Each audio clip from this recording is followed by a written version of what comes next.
Hello, hello, hello. How are you guys doing this evening? So, this is going to be a shorter vlog tonight, okay? Because I kind of thought I had vlogged earlier in the day. I was listening to my audiobook, and I was getting ready to, like, go home, turn around, go home. And I was like, I still have to do my vlog. For some reason, because I did my vlog yesterday early, I was like, oh, I already did my vlog. I don't know. I was like, when I was listening to my audiobook, I thought I had already done it. And then I was turning around and I was like, I haven't even done my vlog yet. So this isn't going to be a super long vlog tonight because it's already late and I'm tired. So, first things first, let's talk about the weigh-in, since I said I would do updates on here. So I weighed myself this morning when I got up, and I was 224.8, which last week I was 227.4. I lost 2.6 pounds. So whatever the difference was from last week, I lost 2.6 pounds in the last week, which is kind of what I want to lose. I would have liked to lose 2 to 3 pounds a week, which is healthy. 2 pounds a week is really kind of aggressive and healthy. But if I knew the first week it was going to be like all water weight and stuff like that. You know, I knew that. I was prepared. That's why I lost so much. And honestly, like, if you've ever done like a fad diet, you lose weight really, really quick, but you also gain it back really, really quick.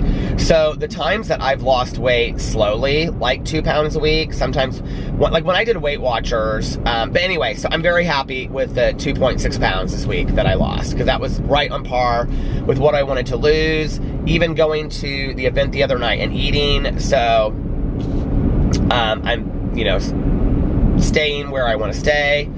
Back on the diet, of course, and I think I'm back in fat burn. I had a lot of energy today, so I think I'm back in fat burn again. But anyway, you know, when I did Weight Watchers, if you guys have done Weight Watchers, you'll know what I'm talking about. I mean, I'm sure it's similar to other diets and other lifestyle changes, but like with Weight Watchers, you go in and then you stand on a scale and you can't see the number, only they can. Which, I mean, you could weigh yourself at home, so it's not like, you know, any big deal. But you can't see the number, so only they can, and they tell you how much you lost. Well, I did it for probably,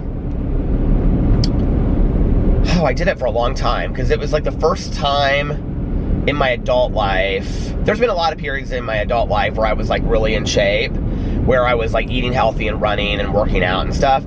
But it was the first time that I had actually done a diet and lost quite a bit of weight, and it was with my ex. And I think I was like 220 when I started, and I got down to 170. And it took me actually quite some time to gain the weight back. It wasn't like I gained it right back. I mean, I gained it back over like probably a 2-year period of time.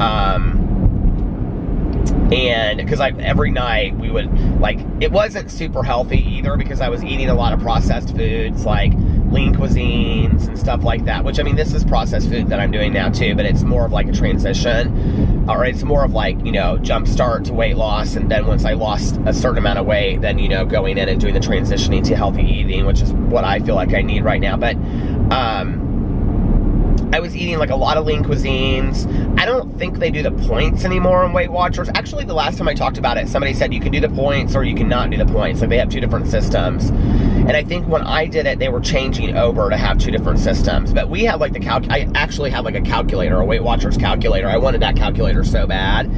And I remember later I ended up buying one off of eBay. I could get it off of eBay. But the calculator, now you could probably just, they let you like bar scan that stuff in restaurants or something with an app. I'm sure there's something like that out there. I have no idea. But back then, you would like enter the information and it would tell you how many points it was. But a lot of foods also, like Smart Ones, because they were like Weight Watchers friendly or Weight Watchers owned them or something like that, Smart Ones always had like the point numbers on the side too. So you would add up all your points, and I can't remember. I think I started with like 28 points. So whatever 28 points is about the weight that I started at. Because I do remember I had 28 points. And then as you lose weight, it goes down how many points you get.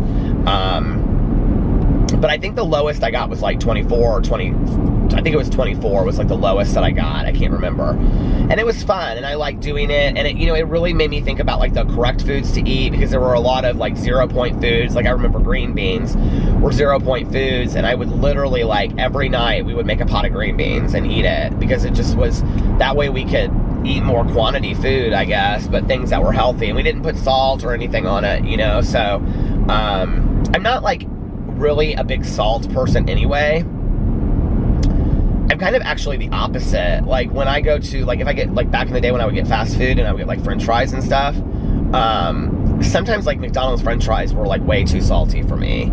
Now Alex loves salt. He puts salt on everything, but I've just never been that, I've never been like a really, like a salt person, which is probably good for my health on some level, right? But so anyway, but when I did Weight Watchers, I can remember the first week I lost like something ridiculous, like 13 pounds or something like that. And then the week after that, I lost like 7 pounds, but then it drastically dropped. And I can remember I would go in and I mean, I don't remember the exact numbers, but some weeks I would lose like 1.75 pounds. Other weeks I would like, you know, lose like 3 pounds. Some weeks I would lose like 0.5 pound. Some weeks on Weight Watchers, I would stick to my diet the entire week, and I would like gain like 0.5 pound. And you know, I think it's just your body, you know, fluctuating with the nutrients and what you're eating and things like that. And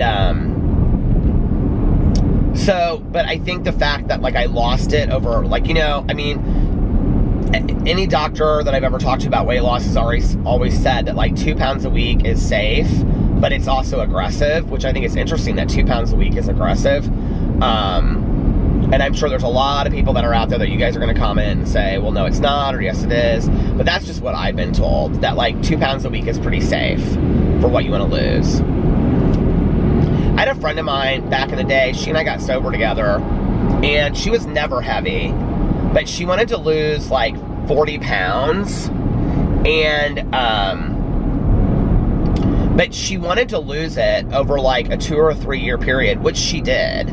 And I can remember saying to her, like, why do you want to lose it over a 2 to 3 year period? And she was like, because if I lose it over a 2 to 3 year period, I'll learn how to eat healthy and I won't gain it back. And she's literally never gained it back. I mean, we got sober 24 years ago plus, she's never gained a pound of it back. And she's not somebody that watches her diet, like, you know, she doesn't allow herself to have this or that. I mean, she eats healthy, but, you know, so I think that's interesting, you know, that it's not only about how you diet, but the other thing is too, like, a lot of the diets that I've done, like, I've lost a lot of weight, like, at the very beginning, but then I slow down really, really quick. And I honestly think, and maybe it's just my genes, maybe it's my genetic makeup, maybe it's that I drink a lot of water, maybe it's that I lotion every day, I don't know. But I have been blessed. I literally do not have, I have like one stretch mark on my side that's like this big. And that is like, you can't even see it. It's like, I don't have any stretch marks. And I have friends of mine that literally have horrendous stretch marks. And I feel so bad for them, you know, because it's really hard to get rid of stretch marks if you're somebody that suffers from them, you know, but like, I just feel horrible for them. And I think that when you do a lot of yo-yo dieting and you put your body, you get, you know, you lose a lot of weight really quick and then you gain a lot of weight really quick, and it just, you're torturing your skin too, you know? So even though I'm happy that I lost 11 pounds because it made me really motivated, I wouldn't want to continue to lose that fast. It's just not healthy and it's not realistic, and I just don't want that for my life. So yeah, if I lose between 2 to 3 pounds a week, 4 pounds a week, I mean, ideally, God, if I could lose between 3 and 5 pounds in a healthy way, I would be happy with that. But I know I'm not going to every week. When I was doing the intermittent fasting, though, I was losing about 3 to 5 pounds a week. I don't know. 5 pounds is kind of pushing it. That's a lot. I don't know that I should be really losing that much, because then probably I'm not getting the nutrients that I need, you know?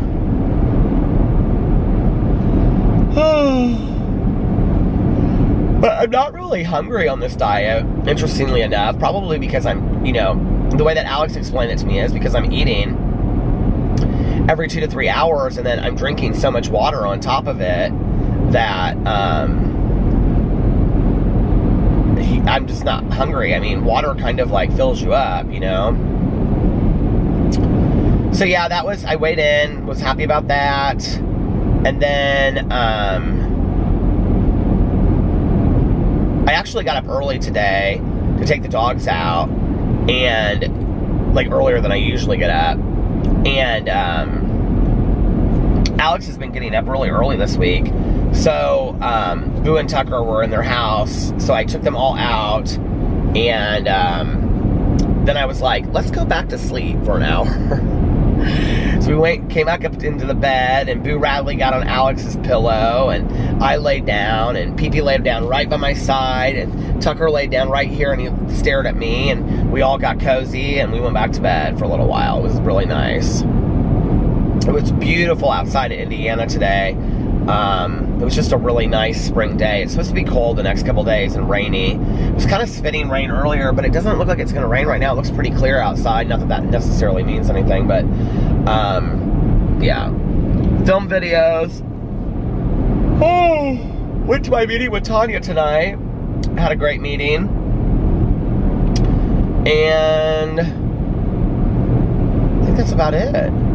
Came home from my meeting and sat and talked to Alex for a little bit. And we were planning some stuff out for this week. We might be going to a friend's house for dinner on Friday night. And they know I'm on the diet, so I can only eat specific things. And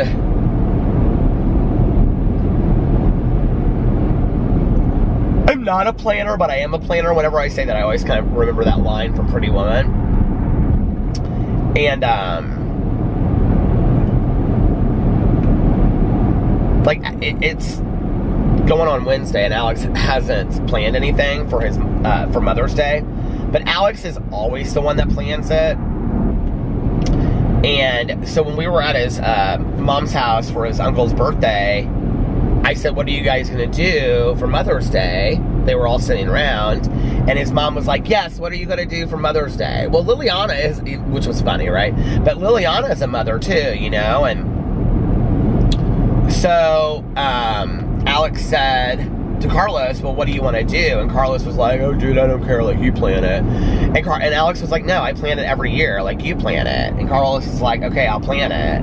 Well, it's Wednesday. Like, have you ever tried to get reservations someplace? Like, we always go out to eat, and we typically go to Cafe Patachu because Alex's mom really likes it too.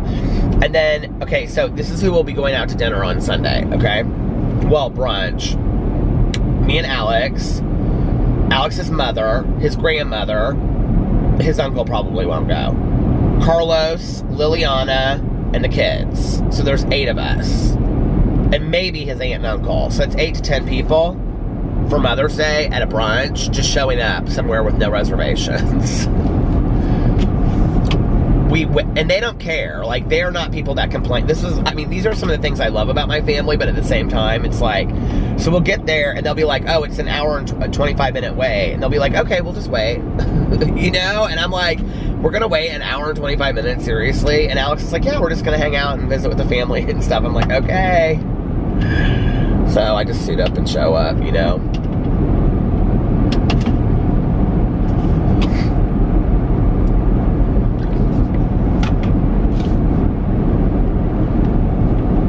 I gotta do that, and then since we'll be close to my mom's grave, I'll probably go out there on Mother's Day. I don't really, to be honest with you, like, I don't get a whole lot out of that. And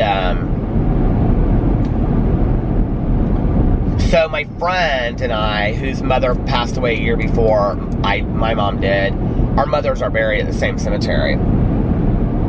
And so Tanya went out there. She just happened to be out in that area, and she was getting her hair done, and so she got flowers and put them on both of our mother's graves.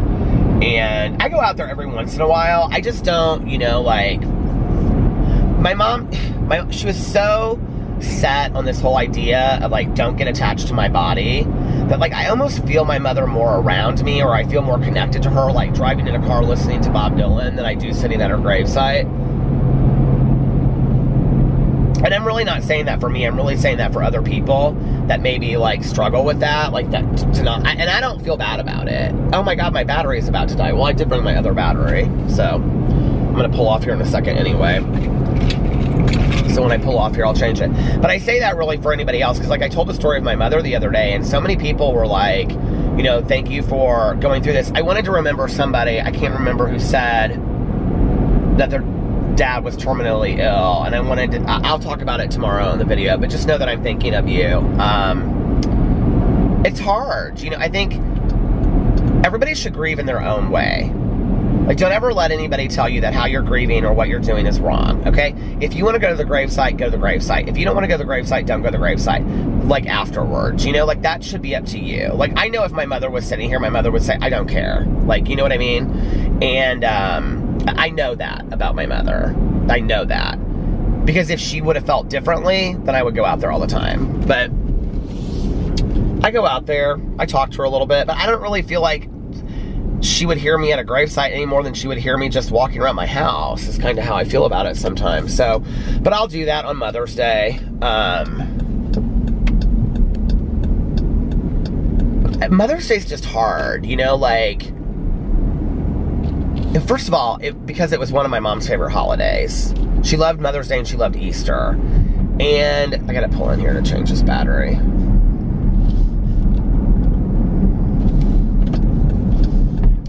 And so it's hard, you know, like, I don't get weepy sad and stuff like that, and honestly, like, I really have a good time with Alex's family on Mother's Day. Like, it's really nice, and Alex's mom always says to me, now, you know you're my son too, and so, like, you know, I feel very included in all of that, which is nice.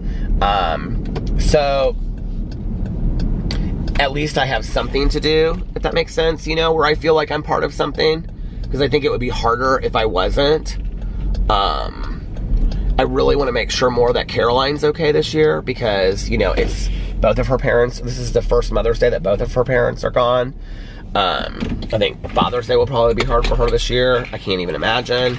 I'm kind of past that. Like, I don't really get upset about it anymore. Hold on a second. Okay. I don't even really know how to say it. It's like, you know, a lot of the things I share on here, I don't share because I think they're beneficial to me. I share them sometimes because I hope they're beneficial to other people out there, you know, like,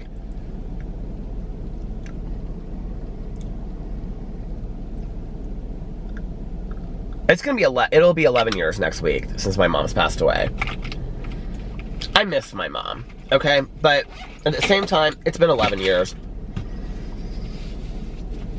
My mother was not, she was a realist. She was not I mean, she wouldn't have wanted me to sit and mourn her every day for 11 years. She would say, Peter, I want you to go on and have a great life. I know that about her.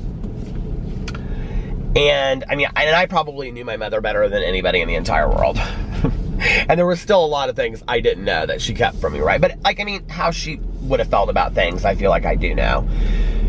And, do I have to go around all of that to get out? I think I do. Great. I probably could have gone that way. I've never, like, got off here before, so I don't know what I'm doing. But, I don't, like, it doesn't really bother me, honestly, unless I start thinking about it. Like, and I start thinking to myself, like, well, my mom's not here anymore and I miss my mom and whatever. Like, that's when I get, like, emotional about things. And honestly, like, when I tell stories about, like, my stepmom or my mom or whatever, I think sometimes people misconstrue, like, sadness for what is actually, like, gratitude that I have a stepmother that was so cool in that situation. You know, that my mother respected her in that situation. Like, that's what makes me emotional. You know, when I cry about, like, I think I cried about that the other day in the thing. Or if I, you know, like, I think my mom could be gone 30 years and I would still cry about her, you know? And not because, like, oh, I want my mom here. You know, like, I don't want my mom here suffering. I don't. That's selfish. But, I mean, there are things I miss about her, you know? Like, I miss picking up the phone, and phone calls are so hard. Like, that's the one thing that we don't prepare people for with death and grieving, is just the idea of wanting to pick up the phone and just, like, and the thing that's the hardest is, it's not calling them up and telling them horrible things that's going on. It's the good things. It's when something really, really good happens, or like with my mom, like, calling her up about, like, somebody winning an Oscar, or, you know what I mean? Like watching the Met Gala, like, I would have loved to have called my mom and been like, did you see Lady Gaga? Like, that is, my mother, she loved, like, the Met Gala and costumes. My mother was obsessed with clothes. Obsessed. She would have sat there and just picked those people apart and loved some of it and thought some of it was junk. And, you know, she would have loved Lady Gaga's performance on the red carpet. She would have loved Zendaya's performance where she, you know, dropped the crystal slipper and all that kind of stuff, or whatever it is. I mean, she just would have thought all that was, and she would have been like, no, on the phone. Those are the things I miss about my mom. You know what I mean? But the other weird thing that happened, like, my first couple years with Alex, was that it wasn't Mother's Day that was hard for me. And this is going to sound strange when I say this, but if you've been there, I think you'll relate to it. It wasn't Mother's Day that was hard for me. It was spending Mother's Day with somebody else and their mother, and having to see that I didn't have that anymore. Like, I didn't have the ability to spend an afternoon with my mom. You know what I mean? Like, and I think to some degree, because, like, Alex takes his mom out to lunch a lot. Like, you know, like, they'll meet up for lunch, like, twice a week. And, or they'll go out to dinner, just, you know, just the two of them. And one of the things is, like, with my mom, like, she loved my ex, both of them, but she would say to me, like, sometimes, like, because a lot of times we would go over there together, and she would say, you know, I would love to just spend, like, a couple hours with you alone. So, like, when Alex wants to go do something with his mom, like, I'm always invited, but, like, sometimes I let them just kind of go do things on their own, because I think that he needs to have that time with his mom alone, where I'm not just standing there, you know? And that would be my advice to anybody out there that's an in-law, you know? Like, if you have a mother-in-law, let your spouse go and spend some time, or a boyfriend, girlfriend that has, you know, let them go spend some time. We don't have to always be there for that. You know what I mean? Like, we can give them some space and have that time, and I think that's important. My mother, she loved, you know, both of my exes, but she cherished her time with me. And so she deserved to have some time with me alone. But Mother's Day at first with Alex and his family was hard, you know? And I remember, like Alex's mom and I have had some very, very serious conversations where she has let me know that she sees me like one of her sons. And I think she knew I had a really hard time accepting that at first. Not her necessarily, but that I had this loss in my life. Like, she even said it to me the other night, you know, because Carlos said something, like, people forget sometimes, and Carlos said something about well, what are you going to do for Mother's Day? But, like, kind of implying that, like, what were my plans outside of their family? And I said, I don't have any plan. Like, my stepmom does. She does stuff with her mom on Mother's Day. And I said, Carlos, I don't have any plans. My mom is gone. I said, my mom is dead. And he looked at me like he didn't understand. And she goes, I'm your mom. And I said, well, I know, but I was saying, like, my biological mom. And she goes, I know, but she goes, I'm the only mom that you have, you know? And, which my stepmom has said those same things to me too, you know? So it's like, I do have mother figures, and I feel very blessed about that. My God, some people don't have anybody, you know? And, but those first couple of years was kind of hard. It was like, I was almost like possessive of my pain a little bit, if that makes sense. Like, I don't know. And, like, the only way, I mean, I've talked to other people that have lost parents, and they're like,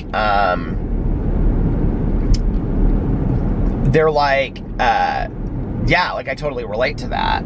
It was like, okay, yes, it's a Mother's Day. Yes, I'm, like, suiting up and showing up, and I don't feel this way today. But yes, I'm being here. But this is also my day, you know, of Mother's Day, that I don't have a mother, so I get to choose how I want to spend that day as well. If I want to spend that out of respect of my mother and go to the gravesite, if I want to do this, you know what I mean? It was just kind of like, at first it was kind of assumed, like, well, just because my mom's gone, we'll go do something, you know, with his family. Now, I'd rather do that, you know what I mean? And my mom would want that too. Like, she would say, like, I don't want you just to sit around and be sad on Mother's Day. There's no point in that. Like, go and enjoy your day. Alex's mother's fantastic. I know she would say that, you know? So. But Mother's Day, I think, is a great holiday. And, you know, Every year on my Peterisms channel, I usually do this video where I read this thing that my dad wrote to me. My dad wrote me this letter about Father's Day. And it was just a fantastic letter. And I read it.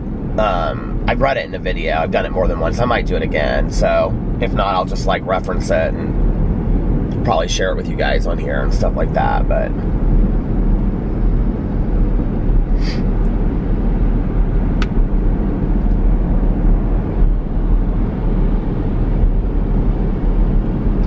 so yeah, my mom and I had some great Mother's Days.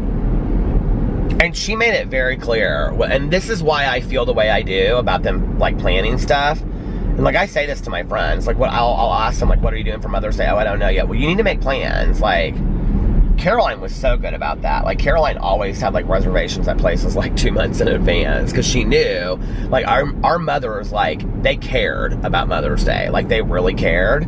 And so, I mean, we better have had the presents wrapped, the poems written, and a reservation at a nice restaurant. And a nice restaurant did not mean like a steakhouse. Nice restaurant meant like someplace a mother would want to be on Mother's Day. There's a place here in town called Hollyhock Hill. And it's this beautiful little like old white house. And the inside is all like tables with like those, what are those called? Like the Lazy Susans or whatever in the middle. And then it's all like family serve. And it's like fried chicken and green beans, mashed potatoes, macaroni and cheese. It's like you sit at home and have it, but it's in this cute house. My mom actually had her 16th birthday party there. And Caroline would always try to get reservations there. Well, you had to book reservations there. Like, some people booked them like a year in advance, you know? So, like, 4 days in advance trying to get reservations someplace, good luck. You know? And I do feel like that's their responsibility and they should do it.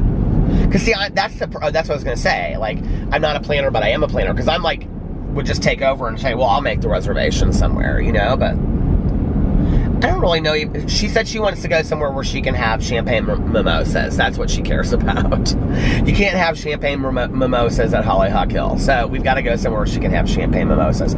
Well, the first couple years that we went out for Mother's Day, there was this restaurant here. It's now, if you live in Indianapolis, it's now Seasons 52, which is, I love that restaurant. But that's where, like, we usually go with my dad and my stepmom for dinner because my dad and my stepmom love that place. But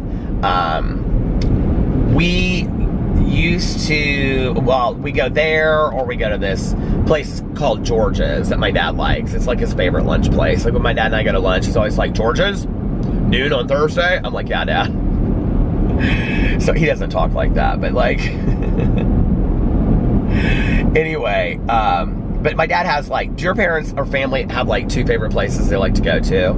They used to like Cheesecake Factory, but they don't like Cheesecake Factory anymore. I don't know, something must have happened at the Cheesecake Factory because all of a sudden we don't go to Cheesecake Factory anymore. That's what my dad says. And he hasn't called Seasons 52 Seasons 52, he just calls it Seasons. So anyway, but the first like 2 years that I was with Alex, we went to this place for Mother's Day, and it used to be a Mexican restaurant that was there, and I cannot for the life of me remember what it was, but they had this buffet, so it was like literally like $25 a person, but it was like unlimited champagne mimosas, which she's like never forgotten that one Mother's Day that we had that first 2 years. She's never forgotten that. So 8 years later, 9 years later, she wants that, right? Well, that doesn't exist in Indianapolis anymore. So it was like $25 a person, unlimited mimosas, and then it was really nice in there too. The restaurant was beautiful. And then it was this buffet that was just unbelievable. Like they had Mexican food and burritos, and they had a burrito station, and they had an omelet station, and they had eggs and bacon, and they had all kinds of brunch food and pastries, and it was all upscale. It was like really nice. And so, in that year, I think it was, well, Carlos and Liliana weren't here. They weren't even together then. Because I can remember Alex's brother Fufu went, and it was like me and Alex, his mom, his grandma wasn't here yet. It was like, I think it was just the four of us maybe. And I paid for Fufu and he paid for his mom. And that was really a fun year. And I think maybe that was the first 2 years we did that.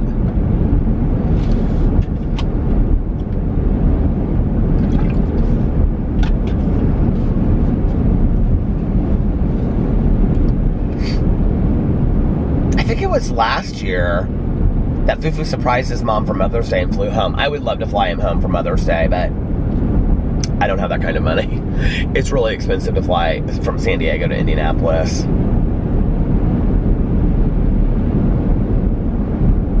And he lives, if anybody knows San Diego well, so my brother-in-law lives in Pacific Beach area, and I don't know, like, of course, like, you know, he doesn't really know where to stay there because people just stay with him. Now my husband thinks it would be a great idea if, like what we did with Miami and Mexico, if we went, oh, this isn't the exit, what am I doing? Well, the exit, but the turn. If we did, like we went for a long weekend to San Diego and just stayed at their apartment on the floor, and then we flew from San Diego to Cabo San Lucas, which I've been to and he hasn't, and I don't think he really understands. It's not like Cabo San Lucas is not like Cancun. Like Cancun's like walk on the beach, beautiful, like, you know, Cabo San Lucas is a little bit rockier than that, and the waves like crash and all that kind of, you can't really like, just, what I remember Cabo San Lucas being like, you can't just kind of like swim, and I've been there twice, and both times it was like that, but, he was like, well, what if we did what we did, like, for Miami and Mexico, like, we went there for a weekend, and then we flew from there to Cabo San Lucas. I'm like, that is going to be a really expensive trip. Like, even just to go to San Diego for 4 days is expensive. So, we're not sure when we're going to do that. We'll probably won't be doing the Cabo San Lucas thing.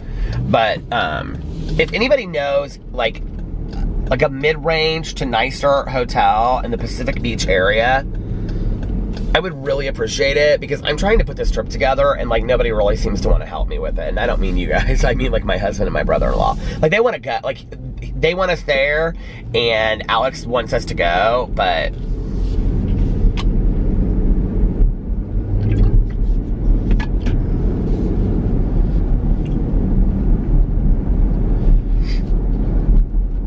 part of the reason why, like, I guess I should explain this just so, like, if somebody's like, well, why don't you just stay at your brother-in-law's house? I wouldn't have a problem staying at my brother-in-law's house, okay? Here's the deal. I'm 46 years old. I'm not 25 anymore, okay? And if we go over to their house and we're sleeping, they only have a one-bedroom apartment, which means our sleeping arrangements are the living room, okay? And it's 11 o'clock, and I'm tired, and I want to go to bed. And they are, let's say, staying up till 3 or 4 o'clock in the morning drinking. Because that will happen one night. I know that, okay? When those boys are all together, they drink. If I need to be able to get away from that, okay? Like, as a person in recovery, like, if I, like, have had enough, I need to be able to, like, say, okay, I'm gonna go back to the hotel. Or, you stay here, I'm gonna go to the hotel. You know what I mean? But if I'm staying there, I can't get away from it. And I don't want it to cause a fight while we're on vacation. I don't want it to cause a fight while I'm at somebody's house. Like, that's just, it's not their responsibility. It's their house. Just because I'm sober, it isn't their responsibility. You know what I mean? Like, and I know that may sound strange, but like, when you're a person that's been sober for a while, you get it. It's like, nobody can make me pick up. Nobody's responsible for my safety zone. None of that. And that is the little bit of control that I can take back in situations like that. So I need to be able to know that I have like a place that I can just go, hey, you guys, like, I'm tired. I'm going to go back to the hotel. You know what I mean? And it's not going to hurt anybody's feelings. And if Alex wants to stay there, he can stay there. And then I can, like, you know, meet up with them the next day. I don't want it to be a Four Seasons. We don't need to be paying $600 a night or $800 a night for a hotel. But like a mid-range to nicer hotel that might have a nice pool, like that would be what I would like. Because probably if we go out there like 2 of the days, Fufu and his girlfriend will be working. So, you know, I know there's a lot of stuff to do in San Diego. I know the zoo is fantastic. We actually just had some friends that went out there, but I'm sure they stayed at like the nicest hotel in town because this girl's boyfriend has buco bucks and I don't, so. But I would also like to kind of say somewhere nice, but we really aren't going to be in the hotel room. This is like one trip that we won't be in the hotel room a whole lot. So, I don't know. If you have any suggestions, email me or put it in the comment section below or DM me on Twitter or Instagram, however you usually get a hold of me if you message me, or you can just put it in the comment section. But I would really appreciate it.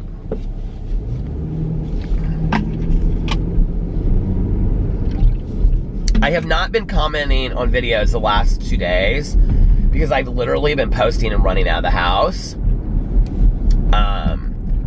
But I'll be back to commenting on videos tomorrow, so I just wanted you to know that.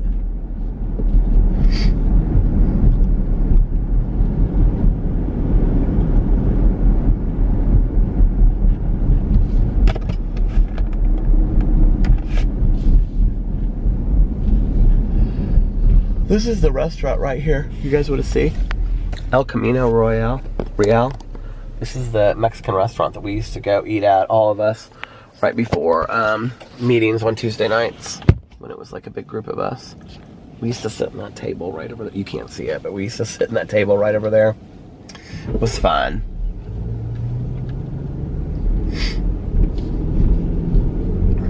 Those were the days. Somebody said in my comment yesterday, just because I haven't been commenting doesn't mean I haven't been reading them. I sometimes like sit there and just kind of like scan through them really quick. But somebody said, so many sad vlogs lately. I hope you're okay. I'm totally fine. Like, I'm in a great space. I don't know why. Have they been sad? Like, the one about my mom the other day, I guess, was kind of sad, wasn't it?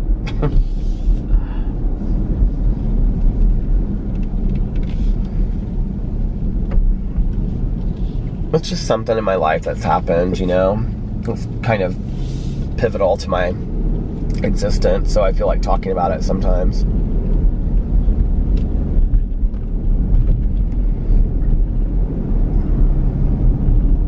Sometimes I kind of feel like I've run out of things to talk about on this vlog because like I've talked about so much of my life, you know what I mean?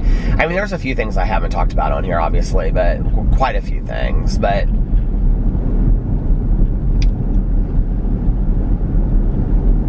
not, and most of them not even deliberately. It's like I just, like some stories, like I kind of forget about it until they come up, you know what I mean? It's interesting as I'm saying that, I'm like in my head, I'm like, okay, so what things have I like not talked about on here? And I don't really even know, you know? I'm like, I'm thinking like, okay, well I used to talk, I've told the stories about spending summers in Michigan with my dad.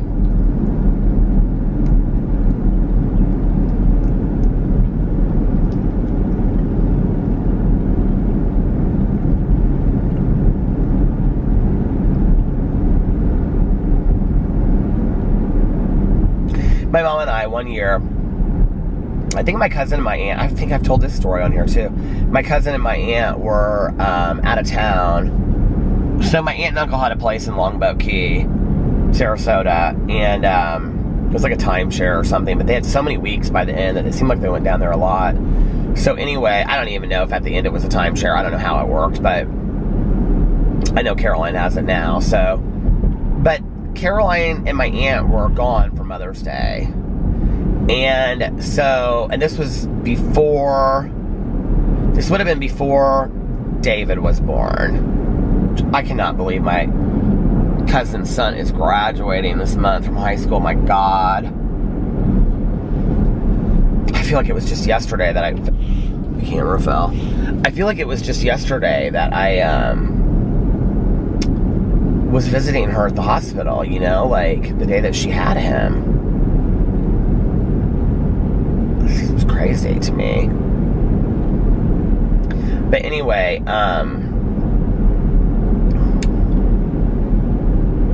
so my mom and, or my aunt and my cousin were out of town. So my mom and I were gonna go to the art museum, which I think, I was talking about this on here. It's called Newfields. And I said it was a new art museum and I had never been there, I'd never heard of it. Well, I was driving by there the other day when I was going to meet my friend, Courtney, for the thing that we went to the other night. And I drove by the art museum, and where it says Indianapolis Museum of Art, it now says Newfields. So, I don't know if they changed the name of the Indianapolis Museum of Art, if it's the same place and it just is on the campus. Like, I don't know what it is, because the Indianapolis Museum of Art has, like, huge campus on it, of, like, lawns and gardens and things like that. It has, like, the Eli Lilly Gardens, or the Lilly Gardens and stuff like that. And, but so, we decided that we were going to have a picnic in the gardens at, the art museum, because it's just beautiful. It's absolutely beautiful out there. And, I mean, it flowers everywhere. They really, you know, take a lot of time and effort to put in. It's just beautiful. And so we like got lemonade and we made sandwiches. My mom made my mom's homemade potato salad was so, I mean, literal chunks of potato in there. I mean, I know, but like with the skin on it and everything. It was good. It was, my mom's potato salad was like the best. She could make like salads and casseroles and stuff like that. My mother could cook really, really well. It was just she couldn't bake to save her life. So anyway, I was like, what is that? All those lights over there? And it's like, by the way, I was like looking at those lights, and for some reason it reminded me of that movie. I just put it on the other day. Super 8. Do you guys know what I'm talking about? Like, I watched it a couple years ago. I really love that movie. But Super 8 also reminds me of Stranger Things. That book that I'm reading, The Devouring Grey, reminds me a lot of Stranger Things. But more supernatural than that. Like, the people have more supernatural stuff to them. But that's what it reminds me of, is Stranger Things. No, it is really clear outside. I can see the stars all of a sudden. So my mom and I, we made it, and we have a had a picnic basket, a wooden picnic basket, which I still have in the basement, because I always think that Alex and I should go and have like a picnic. Which I think for our wedding, we also got like a picnic basket that has like red and white like napkins, not linen, but like, you know, cotton napkins and fork and spoon and everything in there, and it comes with like a little thermos and stuff, because I think we got that for our wedding from somebody. It's down in the basement. But anyway, we have like all of this stuff that we got that we didn't use, like in a certain area. But so we packed up the my uncle went with us, and we had cheese and we had everything. It was so fun. I remember my mom wore this long flowing green skirt, and I can remember we just sat out there and we had this like fantastic picnic. It was like this beautiful day, and my uncle would talk about it forever. He would say like, you know, like, God, that was so much fun when we had that picnic out there, you know. See, it doesn't take a lot. You don't need to have some big special thing. Like, I told Alex, I said, why don't you talk to Carlos about just doing a barbecue? Like, why don't we just do a barbecue at his house, and the kids can run around. They'll have more fun at home anyway. You know, then we can all bring stuff over. Like, they don't have to, you know, Carlos loves to grill out, but, like, we can all cook. Like, Liliana and your mom don't have to cook. I said, or better yet, I said, okay, so if we go to Patashu, I said, what's a mimosa at Patashu? And he was like, $12. And I was like, which is ridiculous to me. That's God. When I hear how much people spend on alcohol, like, very rarely does Alex, like, get a glass of wine if it's just the two of us. But, like, when he'll get a glass of wine, and I look at the bill and I think, my God, the bill is more expensive. Oh, it's because he got a glass of wine that was 10 or 12 bucks, right? Like, a glass of wine. A glass of wine. Okay, I got sober before I got like that. When I drank, we were $5 bottle of gallon wine or a bag of wine. I mean, we were cheap drinkers back in the day. So I just, and for me, it isn't about the taste of having a, what does he like to drink?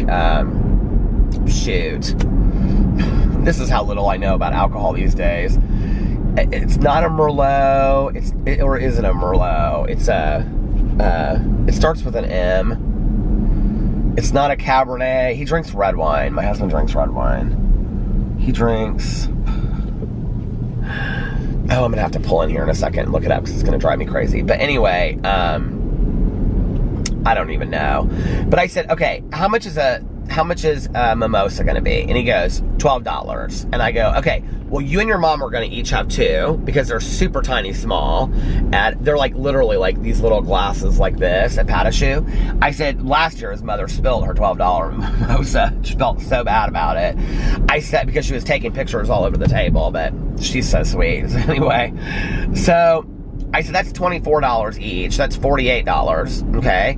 And then if you each get a meal on top of that, that's $30. So you're talking $78 to, let's say, $78 to $100, okay, for dinner. Then plus mine is going to be probably another $25 to $30 on top of that. So it's, let's say, well, not 30, but let's say 25. On top of that, it's 125, right? Okay, so then Liliana and the kids, and Carlos and the kids, that's another $100 to $200, right? Plus, because grandma, throw her in there too, you know? So now we've spent $200 plus on food to sit at brunch, which, yeah, it's nice, but I don't think it's worth $200 at all, ever. And, I said, why don't we just get the food, like, catered? Like, we could get a ham for that. We could get all the sides. Carlos wouldn't even have to grill out if he doesn't want to. And we just have it at their house, and the kids could run around and be more fun. And it's supposed to be beautiful on Sunday. We can have the doors up. We can sit outside in the patio. We can do whatever, you know? He was like, yeah. And I'm like, well, like, let me know if you want to do that. Because, I mean, a honey-baked ham, you cannot order the night before Mother's Day. Let's just be for real, okay? There's just no way. But we could probably get on that now, you know?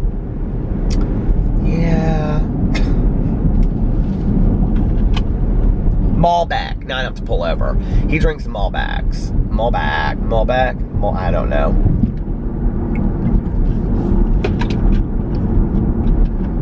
Back in the day, if I was drinking red wine, it was Manischewitz. Do y'all know what I'm talking about? That Manischewitz kosher wine that you get at the grocery store for like $3, or Wild Irish Rose. Those were the red wines I drank back in the day.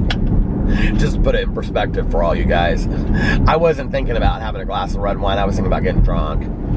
That's what alcoholics do. Like, I remember my stepmom, like, we would go on trips. I still don't get this, you guys. I really don't. Like, I mean, I get it in theory, but, like, I don't get it in practice. We would go out of town, like my stepmom. So let's say if we, like, you know, it was like my ex and I, like my first boyfriend, because my second boyfriend, we didn't travel with my parents, but my first boyfriend and I did. So we would, like, you know, go to the beach, take a walk on the beach, all of us would hang out together.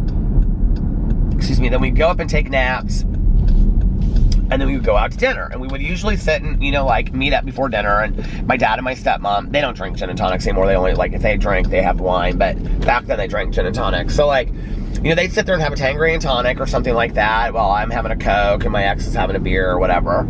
And they might have, like, 1 or 2 drinks, okay? And then during dinner, they might have, like, a glass of wine. And then after dinner, they'd have, like, whatever. And then my stepmother would stop, okay? And she'd order a Diet Coke, like, in the middle of all of it. And I'd be like, what? And she'd be, we would be, like, getting ready to go out dancing, because she would always, on these trips, she'd say, your dad doesn't want to go dancing. She would say, he's going to go back to the room and read. You guys are taking me out dancing. So we would always have to take my stepmom out dancing, because she loves to dance. So we'd find some club, you know, wherever we were. We would take her out dancing. She loved it. It was fun. And so anyway, I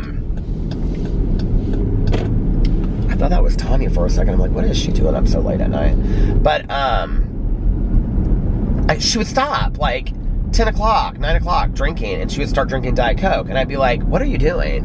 And she'd be like, I don't want to feel hungover tomorrow. Like, I just don't. I'm like, what? Like, just out of nowhere, you're going to just stop? And she's like, yeah, like, I don't want to feel hungover tomorrow. I never understood that. I still don't. Or, like, y'all out there that go to, like, a Mexican restaurant and have a margarita. Like, margaritas are nasty, okay? And maybe it's just my own opinion, but, like, I just can't stand anything that had tequila in it. I couldn't stomach tequila. It made me sick, whatever. Which is funny, because when Tanya and I talk about drinking, she'll be like, I love tequila. I loved everything about tequila. I loved it in all my drinks. But anyway, I just don't. You know, I mean, I can understand somebody going to a restaurant having, like, a strawberry daiquiri because it's fruity, or, you know what I mean? Something like that. Like mojitos, like, I don't understand all that, right? I remember a couple years ago, there was some kind of, like, Crystal Light, and it was all, like, non-alcoholic, but they had, like, pina colada flavored, mojito flavored, you know, like, different iced teas and stuff. And I just, like, bought a bunch of them, and I got them at home, and I hadn't really looked at even to see what I had bought. And one of them was mojito flavored, and so I made it, and I was like, that is gaga-maga. I took, like, 1 sip of that. I was like, I am done. Like, who wants that?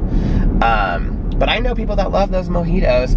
I can understand, like, going to a restaurant and ordering, like, a strawberry daiquiri. Like, I get that, right? And I even kind of cultivated the taste of beer. Like, I loved beer by the end of it. And some wine I could kind of do, but really, it just kind of, like, I don't know. I didn't really love the taste of wine either. I mean, I really drank because of the effect, 100%. It wasn't really about the taste, you know?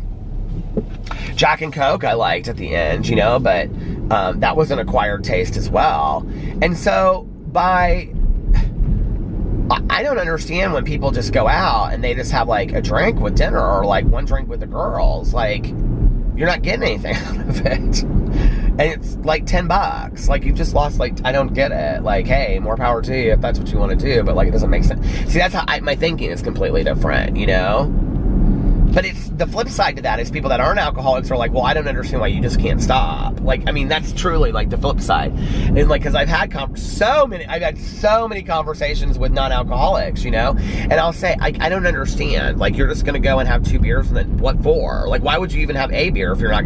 Why would you even start if you're just going to stop at 2 beers? And they would look at me and go, well, why can't you just stop when you've had enough? And I'm like, well, what's enough? You know what I mean? Like the saying, 1 is too many and 1,000 is never enough. Like, that's how you think. Like, once the alcohol hits, for an alcoholic, it's like, no, I'm not we're not stopping until this is done. Like, you know, and it's hard, you know, like seeing the world that way. And you know, the thing is it's like, that's with how I am with food, and that's how I am with anything else, you know, too. So it's like, that's where I have to, like, people ask, like, why do you have to continue to still go to meetings and talk about it and whatever? Because that's still there inside of me, you know? That kind of, like, compulsivity that I have to work on, and, you know, and have worked on for my entire life, you know, to make sure that I don't fall back into that again. But y'all, 2 beer people out there, 2 drink people, I don't get you. I just don't. I'm sure you don't get me either, and that's okay, you know? And that's what makes the world work, is that we're not all alike. I think it's kind of nice like that.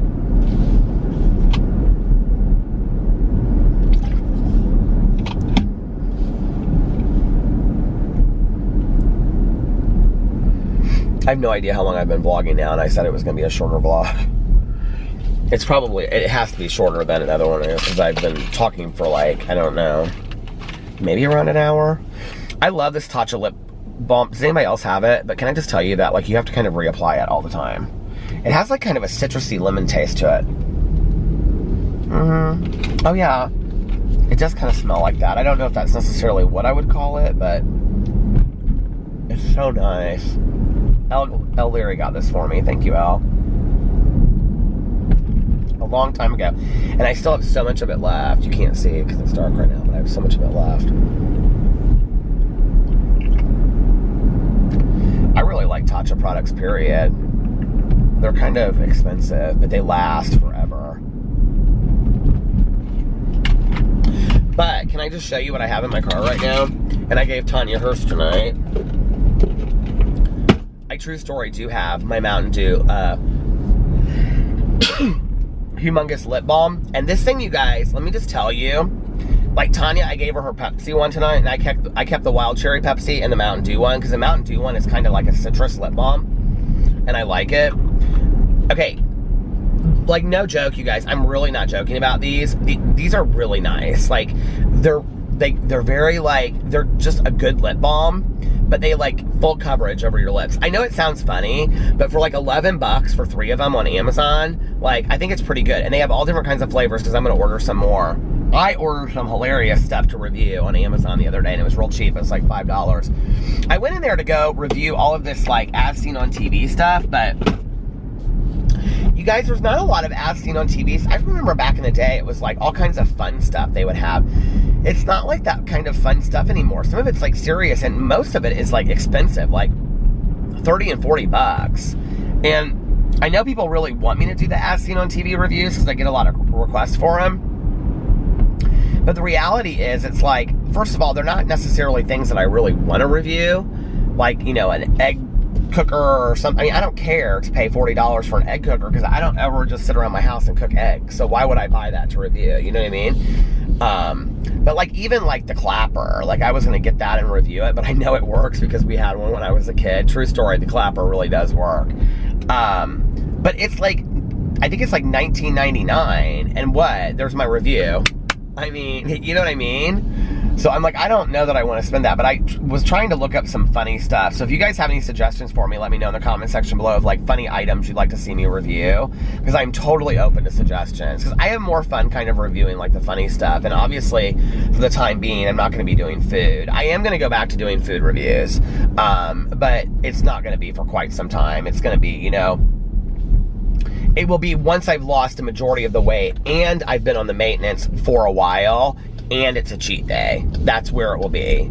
It's not, I'm not going back to what I was doing before. I just can't. I can't continue to live that way, you know, where every day I'm pulling through and trying something new. And I have to say, in all honesty, that it kind of kills me, because I see stuff all the time that I want to review. They have these new Reese's cups out that are like, I don't know if you've tried them, let me know. They're like double the peanut butter, double the chocolate, and they have 2 different kinds. You know, Starbucks has a new s'mores frappuccino out that I wanted to review on my channel. I see stuff, you guys, literally all the time. Like, I can't even go to the gas station with Tanya, because I'll sit there and I'll be like, oh my God, I want to try this so bad. I see things all the time that I want to review. It was hard enough trying to review food as a vegetarian, because there were so many things I couldn't review. Because like a lot of these food review channels, like they're doing cheeseburgers and chicken wings and all this and I couldn't do that, you know. But now to not be able to review food either is like, I mean, there's so many things I can review that aren't food, but like food is just so easy. It just is really, really easy to go to. Plus it's fun. Like, who doesn't want to try that stuff? I mean, I like to try that stuff because I love food, you know what I mean? But it's hard. I know it sounds like world problems because it's not whatsoever, I get it. But it's kind of like, okay, I gotta figure out what I'm gonna review. So anyway. So if you have suggestions for review things, put it in the comment section below. The comment section.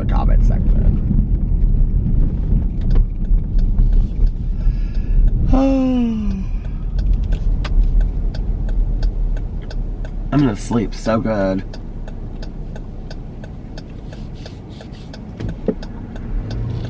Do you ever just think that? Like before your like head is even on the pillow, you think that? I got kind of real melancholy today, you guys, looking at Mrs. Birdie's nest. Like, I don't know why, but I was kind of hoping, in all honesty, I know that this is not realistic, and I know it's stupid, maybe, that a 46-year-old man dreams of a world where a bird lives in a nest outside his house all the time, but I think it's... There's something very nice. I don't know, there was something just comforting about them being there. As much as they're pooping everywhere. Like, Tanya got in my car, she goes, you need to go get your car washed because there is bird poop all over the side and it's going to peel the paint off your car. And she was like, this is a brand new car, you don't want that to happen. I was like, okay, so I'll go tomorrow or the next day and get it washed. But there was something very comforting to me about, like, I know it's crazy, but like I would walk in at night, even though we didn't have a carriage light and I couldn't see, I would walk in and I would see them up there, you know, or I would see Mrs. Birdie like sitting on her nest and I would say like, hi, Mrs. Birdie, how are you? You know, and then I walked out today and it's like the second day in a row that there's no birds there. And I, in all honesty, thought like maybe one of them would come back, you know, because it just didn't really know where else to go. Like I really, like this is the story that I played out in my head. I know it's corny, I'm not stupid, you know, I know it's whatever, but... And then, like, even Alex tonight, he was like, so did they come back today? And I go, no. And he goes, can we take the nest down now? And I said, yeah, I'll take it down tomorrow. I'm, like, in a hurry tonight. I'm trying to get ready to go to my meeting. And so he was like, okay. And I'm not weird about taking it down, I guess, but it's just kind of sad that they're not going to be there anymore, you know? I know, it's stupid. I totally was attached. I was. I get attachments to the strangest things, I really do. I don't know though, I was kind of talking about this in my meeting tonight, you know, it's like, I'd rather live in a world where maybe I'm corny and maybe I linger too long thinking about things because things actually meant something to me and I actually cared about them, than to just dismiss people and events in my life, you know, it's not meaning anything. I'm okay with that. I'm okay with having attachment issues and all of that, you know what I mean? Like, I'm fine with that.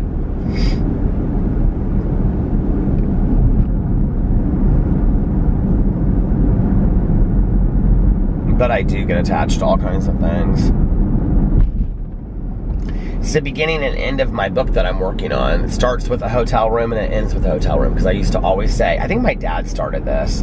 We would always say, goodbye, hotel room. My dad would do that.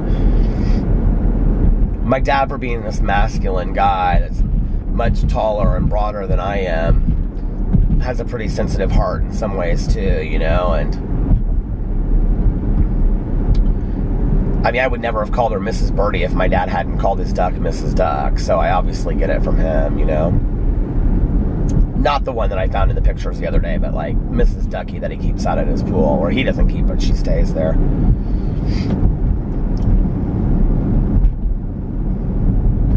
Oh well, there'll be other birds. I mean, we see birds every day. They fly around our house constantly. I think we, in all honesty, I think we had a nest in back, and I don't think the babies are gone yet, because every time I like go out to take the dogs out, like I see this bird fly away, and I looked up there, and we have a nest up there. I noticed that like 2 weeks ago, and so I don't know who that is. I don't know if that's Mrs. Birdie's evil sister or who she is, but I wouldn't pay no attention to her, so I don't have any attachments to her. I don't have any emotional attachments to, I don't know, Step Birdie, Mrs. Sister, or whatever her name is. Oh my God. I used to, back in the day when I was, will make no sense whatsoever, okay? But I was kind of weirdly obsessed with Sylvia Plath, the author, back in the day. Oh my God. Like, did you ever read The Bell Jar? It's hands down one of the most depressing books in the entire world. And I don't know, like, I read it and I read it and I read it over and over and over. And I, like, wore all black. And I totally related to Sylvia Plath, who... I never was suicidal, but for some reason I was kind of like... I had this kind of, like, cult obsession about her. Like, when I was, like... in college, and this was also when I was drinking. If you guys know who, like, Sylvia Plath was, she ended up, her and Anne Sexton, they were poets, and they would just constantly talk about suicide. And they had all of these suicide attempts, and they ended up killing themselves. It was very sad. And I loved Anne Sexton's poems too. Her poems were beautiful. But I loved The Bell Jar by Sylvia Plath. So anyway, I had this bird cage. It was like this wicker bird cage. I think I even got it, like, somebody had thrown it in the dumpster. It was sitting next to the dumpster or whatever, and I just took it in my apartment and, like, cleaned it up, and it was like this huge, it was like 3 feet big, right? And I had it hanging in the corner, and people would laugh so hard. It had no bottom on it, right? It's like no real bird could have been in there. But I had this, like, fake stuffed bird, and I mean, it wasn't like even a stuffed bird, it wasn't even real. It was like this fake bird, and it had no eyes, and she was just sitting on there in the perch. Like, I don't remember why she didn't have any eyes, but, like, I would call her Sylvia, and, like, I would make references to her, like,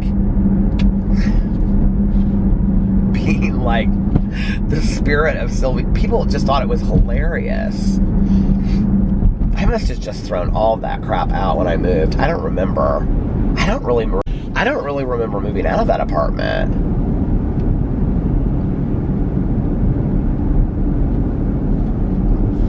I moved out of that apartment with my previous roommate and then my boyfriend at the time. We moved in and got a 2-bedroom apartment together, the 3 of us.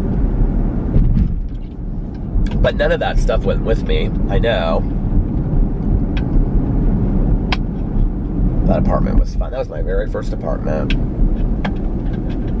That was a fun apartment. Saw a lot of sadness, though, too. A lot of misery.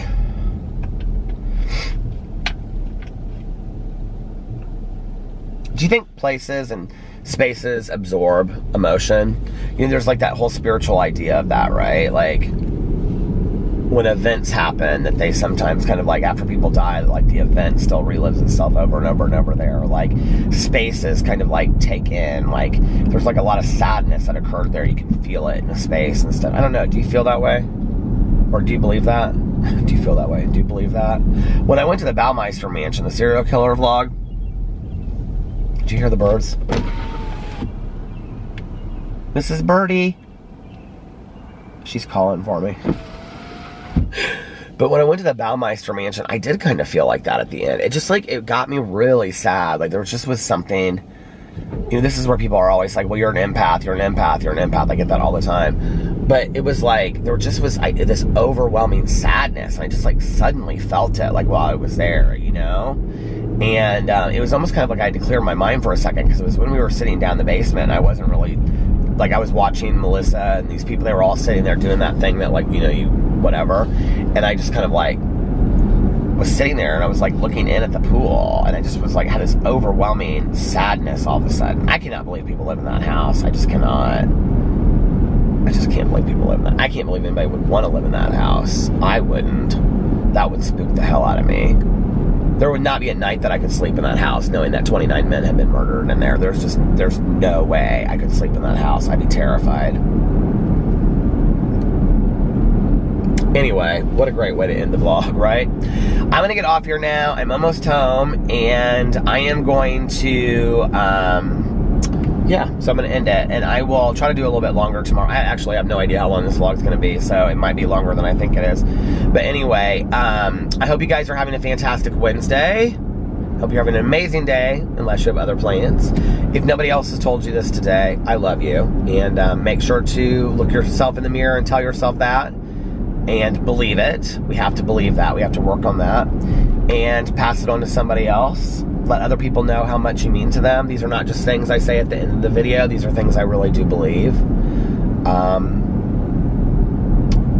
And for a very long time, you know, Tanya and I have been friends forever and would never tell each other how we felt. And we now really do tell each other how important we are to each other, because we don't want the other person not to know that, you know, I think. And sometimes it goes without being said. Like, we don't, you don't have to overwhelm each other, but like, you know, there was a long period of time where Tanya and I never even said to each other, I love you. And now we do, you know, and I don't know if it was lack of comfort or what happened, but, you know, I would say the last 15 years, 20 or 10 years, we have, you know. So anyway, I think it's important to tell people that. Whenever I say that on here, there's so many people that say, I never hear it from anybody else but you. And I think that's sad, you know. Like, I think we all deserve to hear, I love you. Those are powerful words. There's so much cruelty in the world to hear something so positive and kind and compassionate, so simple as to say, I love you, I care about you. So they're not just things I say at the end. So if you haven't heard it from anybody else today, I love you. And I will see you guys tomorrow. Bye. Love you.